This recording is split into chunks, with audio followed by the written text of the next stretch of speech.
Shalom, this is your Ark. Yah is magnified, coming back with another informative video. This video is titled Child Support. Is there an actual agreement? So with that being said, guys, let's get to it. Oh yeah, but before I move any further, you all know I like to state for the record, I'm not a lawyer, I do not practice law, and I do not pretend to. All my videos are for informational and educational purposes only. They're all facts and all truth. Nothing more, nothing less. So with that being said, guys, let's get to it. So now, as I stated earlier, I titled this video, Child Support. Is there an actual contract? Because that's what they want us to believe, guys. They want us to believe that there's an actual contract. Why is that? Because when you're dealing with an agency, which is child support. Child support is called the Child Support Enforcement Agency. That means that all agencies must work under contract. Why? Because they only exist on paper. Okay? And they need an agent to do its bidding for the agency. Okay? Which is also in contracts with the agency. Okay? So now that we know that, and we know that now agencies are underneath the law of contracts, then we must deal with them accordingly. That's it, guys. So now, let's pick this up at the top of the screen where it says, a contract will not be implied as a matter of fact. Let's pick this up at A. A. Where the conduct of the parties does not show an actual agreement. So now, that's one of the questions that you need to ask yourself. Does this contract show an actual agreement? Or does your conduct show that there is an actual agreement? As in, are you guys paying? Okay? But let's continue. That's a good question to ask. Let's go to B. B. Where the matter in question is fully covered by an express contract. It's everything we need to know written in those child support contracts. 9 times out of 10, no. Okay?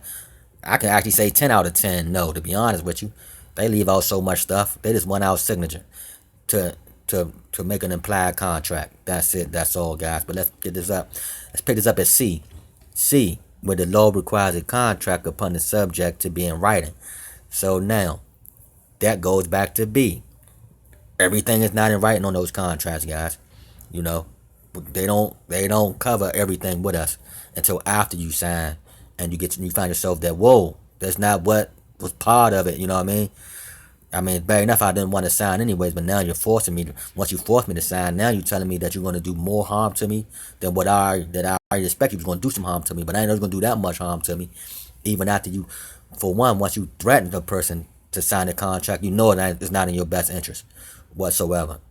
And another reason, if you guys never wrote up your contract with the agency, then you know it's in the benefit of the agency and not for you, because a contract is always in the benefit of he who created it, not he who is performing.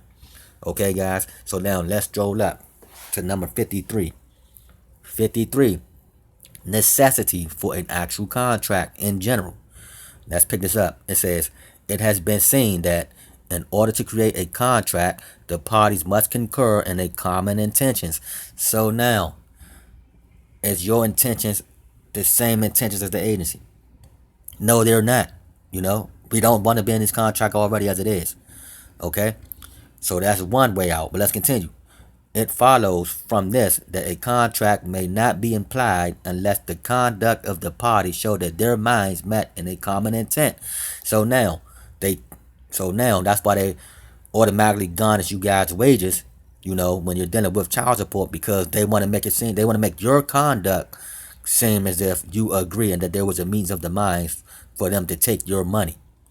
That's it. That's all. That's the whole purpose of the wage garnishment, guys, is to show that, hey, he agreed to it. That's why we're taking this money. So his actions is showing that the more he working, the more he's paying us. Then, hey, his conduct is showing that there was a meeting of the minds, which is all fraud, guys. You know, so fraud is a scam, a major scam. But let's continue. It says, it is to be observed, however, that a party intentions is to be inferred from his conduct, and accordingly, if he so acts as to lead another to believe he is making or accepting an offer, he is bound by his conduct, regardless of a secret intention and consistent with his acts.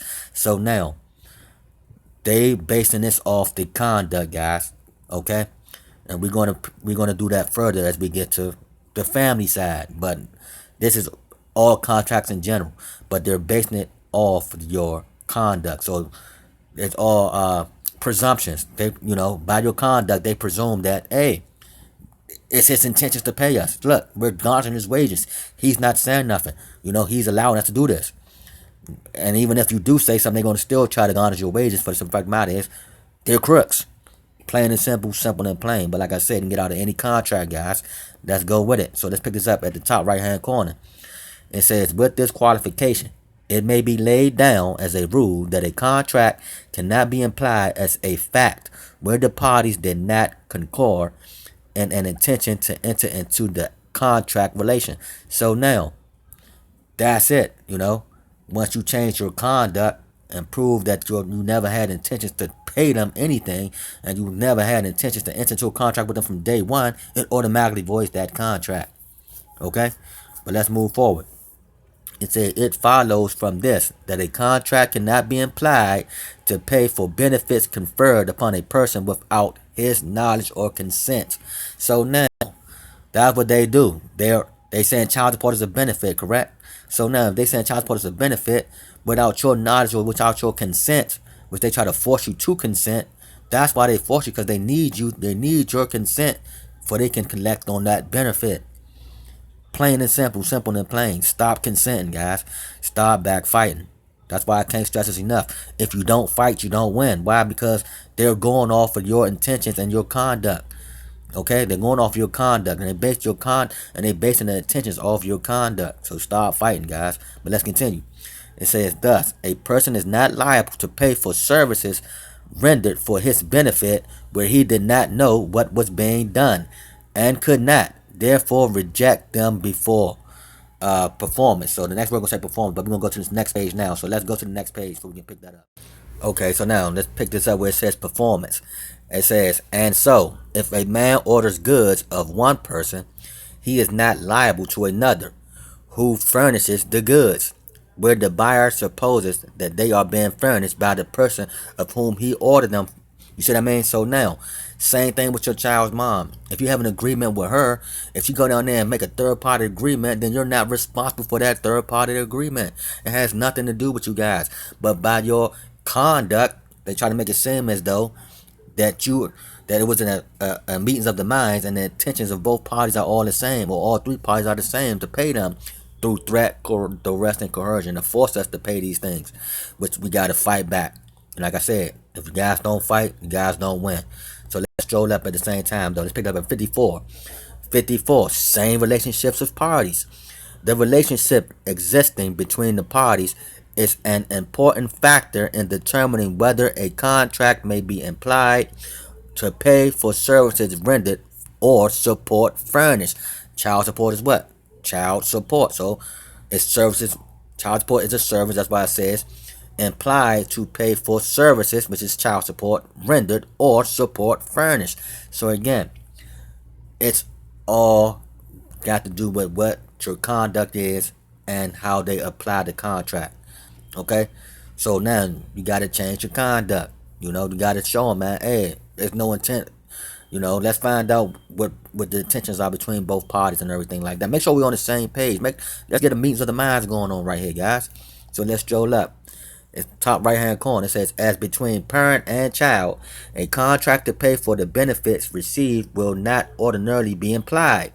Right? So now, to pay. Now let's go back over that. This got to do with child support all the way through, guys. It says, as between parent and child, a contract to pay for the benefits received will not ordinarily be implied.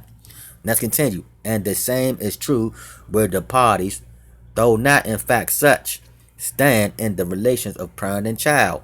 The rule is also applied as between more distant relatives, and in many courts even, let's stroll up, in many courts even, as between persons not related, where they occupy the position of members of the same family, and the benefits for which a recovery is sought related to the family connections. It should be borne in mind, however, that the presumption against the existence of a contract in this case is not conclusive.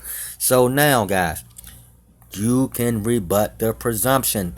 Why? Because the presumption in these cases that had to do with the contract is not conclusive. Once you rebut the presumptions, because they, like I said, they only working on presumptions, guys. They, assume a lot of things. You rebut those things, and once you rebut those things, this is how you seek remedy.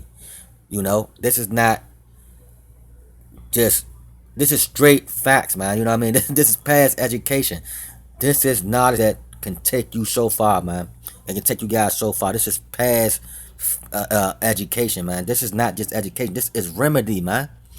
I'm giving y'all remedy, you know. But let's continue. It says it is a presumption of fact merely and may be rebutted by evidence of circumstances showing that the parties mutually intended that compensation should be made.